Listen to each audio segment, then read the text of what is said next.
Hello everyone, welcome to this lesson. Today we're going to be doing a review by reading the lesson that we have received today in Sabis digital platform and online. It will be Genghis Khan reading from page 1 till 7. Let us begin. Temujin, come in now. It is time for supper, Holden called. She wore a light cotton dress and felt cap. She raised her hands to her face, shielding her face and eyes from the dust-filled winds that perpetually swept the Mongolian steppes. Temujin, her oldest son, and his friends were playing polo nearby, swinging long-handled mallets at a ball from astride their horses. Holden watched as the game ended and the small boys and girls dismounted from their horses. Although most of the children were under the age of 9, all were competent horseback riders. Before Temujin could walk, his parents had strapped him in a saddle. He had traveled this way across the vast steppes as his clan searched for pastures for their herds of cattle, sheep, and goats. Temujin waved goodbye to his friends and led his horse over to graze with the others. Mongolian horses, with their large heads, squat legs, and thick bodies, were perfectly suited for the harsh conditions of the steppes. Holden scanned the horizon while she waited for her son. It was late April, and the steppes were a lush green. Tall grasses waved in the wind. By mid-July, everything would be a tawny yellow color as the relentless sun burned the grasses dry. "Mother," cried Temujin, "did you see me? Toward the last point, we needed to win."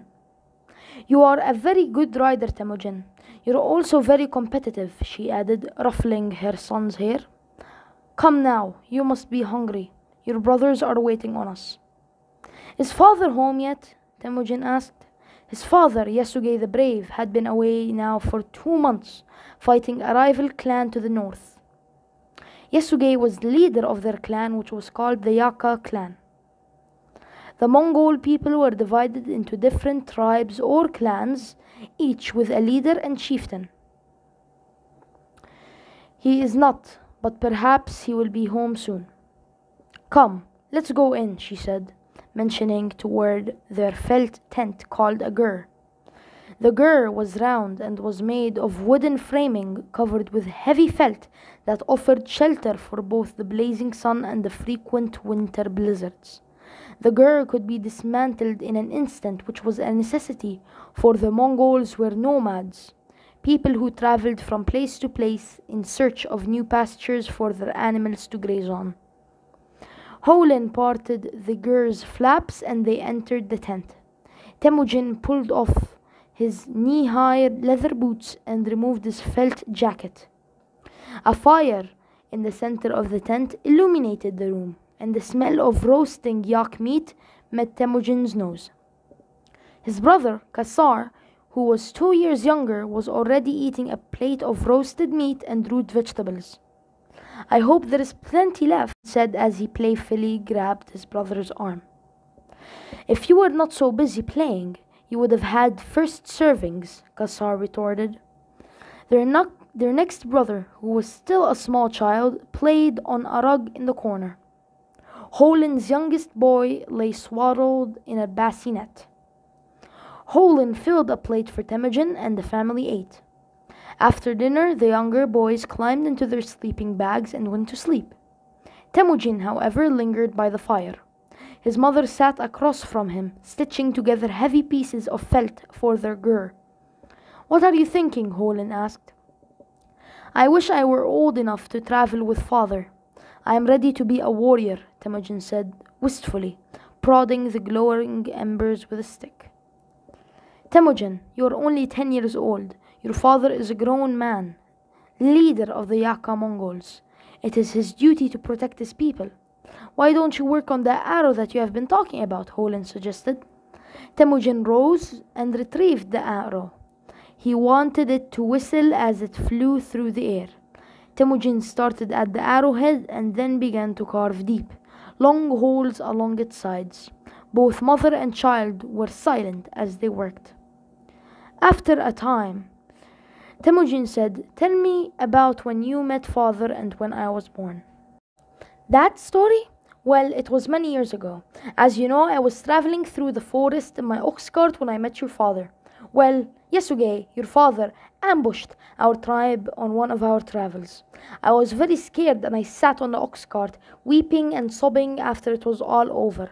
However, I soon stopped crying when I realized that I was not in danger. Instead, I stared defiantly at Yasuge. He was very handsome, with his long black braids and mustache. I was very young then, but I tried to be brave. I found out that he was the leader of the Yaka Mongol clan. I also found out that he already had 2 sons, although he was not married. Later, it was arranged that I become his wife. I married him and grew to love him dearly, Holin said simply. She was still uncommonly beautiful and was a good wife to Yasuge. Together, they had 4 sons so far. Yasuge's other 2 boys, Bektor and Bogatai, were Temujin's half-brothers. Tell me about when I was born, Temujin said.